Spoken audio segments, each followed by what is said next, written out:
Good afternoon, Pats fans, and welcome inside the Brandt Centers. Today, the Regina Pats are back on home ice as they take on the Swift Current Broncos. My name is Dante DeCarry, and today's game day preview is presented by Extreme Hockey and Sport. As today, the Regina Pats take on the Swift Current Broncos for the fourth time this season, Regina leading the season series 2-1. For the Pats, they were able to string together back-to-back wins this past weekend. A 5-2 win over the Red Deer Rebels on Friday, followed by a 6-3 win over the Brandon Wheat Kings on the road on Saturday.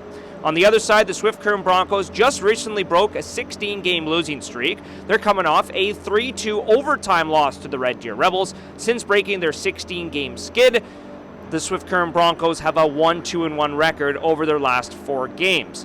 Meanwhile, for the Regina Pats, some recent news. Zach Lansard ranked 72nd amongst all North American skaters by NHL Central Scouting. He's projected to go in the third round of this year's NHL draft. Lansard with 11 points over his last 10 games. He's riding a 4-game point streak and currently sits with 15 goals this season.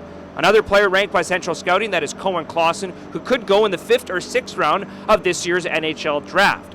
For the Swift Current Broncos, we'll see 2 former Regina Pats players in the lineup, both of them leading their team in scoring, with Zach Pantelakis sitting with 12 goals this season, and Anthony Wilson, a former Regina Pat, with over 270 WHL games under his belt, in the lineup tonight for the Swift Current Broncos against the Regina Pats.